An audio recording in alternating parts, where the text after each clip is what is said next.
the second part of Amanda.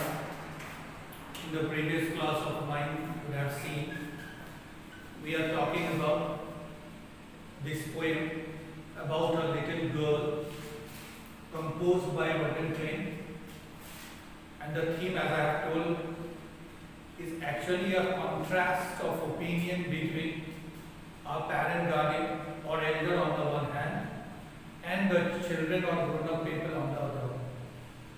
Sometimes it is also reflecting on the idea of the generation gap, which we think, whatever we think is correct, in contrast with what their elders and parents think about ourselves. However, we have talked so far that Amanda wanted and loved freedom. She never liked to be talked and blocked by anybody, no matter even the mother is there. And she wanted to enjoy her freedom. On the other hand, as other parents do, the mother of Amanda, or the narrator in this poem, who is supposed to be the mother, as I have told, is actually wanting to put a block on Amanda in the form of guidelines to guide her to excel further and proper in the life. Going further, you see, continuing from where I had left, is now the dialogue of Amanda. Sorry, the dialogue of her mother. She is talking. This is a narrative poem in the real sense. She is narrating now. The narrator is telling to Amanda about that had she finished her homework or not. Please can see here. Did you finish your homework, Amanda? This is a regular routine inquiry by our parents, by anybody for that matter, who is been in charge of looking after our well-to-doness in our life, in our growing proper in our life. Okay, so she is also inquiring with Amanda that had she finished her homework, or she had been given to tidy or to make her room clean. Had she completed the task given or not? And she further adds, the mother or the narrator further adds that she told Amanda to clean the shoes also. Okay, so these are the certain list of homeworks. First of all, to complete the academic work, pending academic work in the form of homework. Second work that was being given the domestic code was to keep in proper shape and place the room and the belongings of her room. And third, to tie, to make her shoes also, or keep her shoes also clean. Okay. You see once again the contrast. Okay. On the other hand, Amanda is imagining. So all her imagination is somewhere surrounding around letting herself free.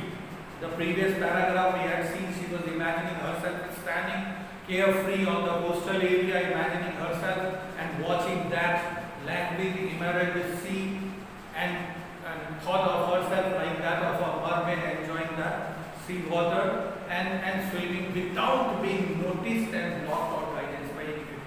Here this time she is imagining as an orphan. Orphan are those children whose parents are either lost or no parent. Now here the parent is symbolic is what? Nobody loves to be an orphan. It is something very negative, but if you go by the sense of Amanda, she means here what? That if there is no parent, no guardian, nobody will be there to block her, to shake her to do whatever she wanted to do. So that is why she is imagining herself here to be as an orphan. And orphan, you would have seen many small grown-up kid in the countryside area who has been rather not been especially blocked by their parents, or their parents or guardians or otherwise engaged in the field. Their children are living the carefree life. They are enjoying the freedom, roaming here and there, moving freely, wandering here and there without damn care about future or the school or anything for that matter. Okay, so she also herself is imagining like that of an orphan, roaming or moving in the street. And not only that, you would have seen suppose small grown-up children, especially in the countryside area, they are playing and making the castles of the mount from the sand, making many patterns on the dust or on the soil. She also wanted. So what all these things signify? All these things signifying about whatever you love to do, you are doing without being restricted and obstructed by anybody else. She is doing. You see the contrast of opinion that I have talked about. Mother of the narrator wanting something else to be done by Amanda, a list of homework in the form of guidelines. Amanda, on the other hand, wanted to live a carefree life. Okay, so in this paragraph, she is actually imagining herself as an orphan moving freely in the street, making different patterns with, on the soft dust or the loose sand, with her, with silence, very silently hushed and bare feet, having no slippers, and she's been moving like that of an orphan. All these things, you see, whatever she was imagining to be. Okay, mermaid is a creature I have talked about, body of a human being and a tail of a fish. Nobody likes to be like that, or no human being. Otherwise, that will be considered as what? Something very monstrous and something very unusual. Okay, but here mermaid means what? She is enjoying like that of a fairy. In her opinion, what is she wanting to do is that she is claiming that silence is golden, not a comparison. Silence is golden and freedom is sweet. Okay, so of course nobody has been telling you anything. You are silently watching and doing everything is the most lovable thing.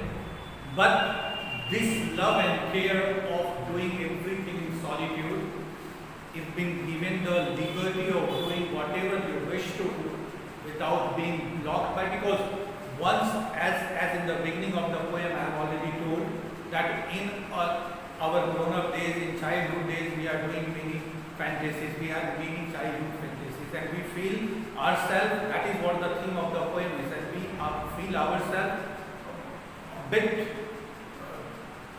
finding ourselves a little bit difficult to adapt to the, when we enter into the age and phase of adolescence or adulthood. That is what we need to sacrifice and compromise with the freedom which Amanda did not want to do. Okay. Now the question of the mother, you see once again in the form of restrictions, in the form of guideline, but that is actually the restriction. So one paragraph where Amanda is wanting to do something for herself, and whatever she wanted to do is actually the freedom she wanted to do for herself. Okay, and on the other hand, the mother has been asking and thinking about something else. Now, mother is telling, now no children, no child on the planet is loving this one or liking this one. What is it? Don't eat that chocolate, and that chocolate happens to be the favorite eatables of any child on this planet. Okay, and if somebody has been telling you not to eat chocolate or excess consumption of chocolate will land you somewhere here doing this or that, you care damn about that one, it will be always considering the person who has been restricting you to consume chocolate is actually the most villainous person on the earth for you. Exactly here, first of all the mother telling, and whatever the mother is telling, whatever the narrator is telling is what, with the intention of thinking that she is giving and doing everything for the good of her daughter. Okay, what is it? You see, don't eat chocolate, because there is a saying, and we know that the excess of sweet in the form of the chocolate, actually the pimples start appearing on the face. Being a girl child, you need to be looking also beautiful, that is also necessary. And if the pimples are, or ANSYS or ASC is the word, here for the pimples, if appearing on the face, not be looking good. So stop consuming too much chocolate. Amanda is the another instruction came in the from the narrator. Mind it, these instructions are like that of a restriction on Amanda, which she did not want to either practice or she was not pleased with or comfortable with. Okay, and she is telling, remember your ends. This is, you have already the pimples there, and that pimples may aggravate, it may activate even to the highest degree if you don't stop consuming too many chocolates. Okay, so don't eat those chocolates. And now will you please, when, and this is what this line is suggesting, if you are overloaded with instructions or guidelines which are not pleasing you, you will feel bored, you will be feeling bored, or you want to get rid of that situation as soon as possible. One thing is for sure, you are not going to concentrate on the instruction of the speaker that is not pleasing you. Here is what Amanda acting and behaving. Mother was throwing a lot of guidelines in the form of instruction, which Amanda was damn caring about all these things, and she was not concentrating on the instruction of her mother, which was not being taken good by mother. And she is telling what? She is telling that, look at me, where I'm talking to you and you have been looking here and there, Amanda. That is notorious, and don't act like that. So this is another one. On the other hand, Amanda wanted to live a carefree life rather, not careful. Okay. So you see second side. She is imagining herself to be a Rapunzel. And what is Rapunzel? We have heard about that story. There happened to be a fairy princess. Okay, that princess was imprisoned in a long, tall tower by a witch, and the prince came, and she has this Rapunzel had a very long hair. She has cut off her plait of the hair, tied it in the form of the rope, and then that prince actually climbed above that tall tower with the help of that hair rope and saved Rapunzel from the clutches of that witch. That is the story. But then she is wanting to be a Rapunzel, not the Rapunzel in the entirety, not Rapunzel in the totality. Why? Because she never wanted to get the freedom from that tower. She is imagining that she is somewhere captured or imprisoned in that tower, in solitude, in loneliness. She is only alone there. Nobody should come to save her. No prince. And if somebody is being coming, she is not ready to sacrifice her hair.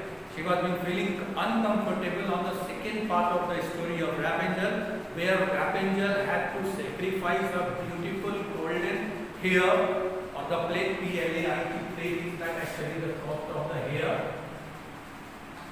She did not want to sacrifice that. She was feeling uncomfortable. Why? Rapunzel has cut off that hair. She would be better imprisoned inside that tower. Nobody is there to give her the instruction. She was been sitting alone and was being fed by that witch. So what a beautiful scenario would have been that one. Okay. So see this time, Samantha this time imagined herself to be as Rapunzel, where and she was not caring about anybody, where some prince would come. Rapunzel in the real sense, actually on the other hand, in the stories were that she was very much frightened from the clutches of the witch. She wanted to liberate herself, and she was always been praying and wishing that somebody would come, actually her prince would come to save her and to protect her from the clutches. But here she is not caring a bit about that. She is happy rather to be imprisoned in that tower and having no care whether somebody is coming. She is living in that tower. Okay, it is tranquil. Tranquil is very peaceful. She is living there. It's very peaceful, very silently. There is nobody to come and give her instructions. Nobody is to come and block her. She has been living a silent, peaceful life. So that is a rare situation. But then she wanted to be in that situation. Once again, you see the contrast, because in the day-to-day normal lifestyle, what happens? There is for our children a lot of parents are there, a lot of guardians are there in the form of giving many guidances. Okay, all those guidances on the children are actually from the viewpoint of the children is restriction, which no children like, no child like that, and she is here. The child of the same category. I will certainly, that is what she is confessing in the last line of this paragraph, that I will certainly never let down my bright hair. Even if somebody is becoming very much happy in captured into that particular tower, if suppose tomorrow somebody is coming to save me, definitely save me, but I am not going to sacrifice my hair. That is what. So she wanted to be Rapunzel, but not Rapunzel in totality. Some part of Rapunzel allured her. Why? Because she was being captured there, she was imprisoned there, and she was living in silence. Okay. Finally, when mother was, and that is what where we are coming on to the conclusion of this poem, mother was giving a plethora of instruction, a lot of instruction, and Amanda was either not paying any attention or was giving the deep attention to that. Okay, so stop that, and she was feeling uncomfortable.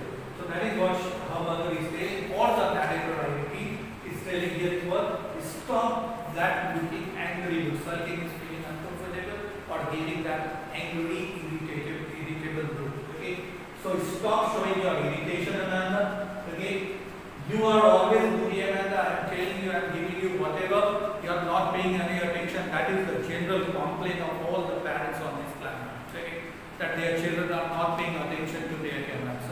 That is what she is also telling, that you always behave in a very moody way. That is not good for you, Amanda. If anyone thinks that, and this is what that general normal instruction is coming in the name of discipline.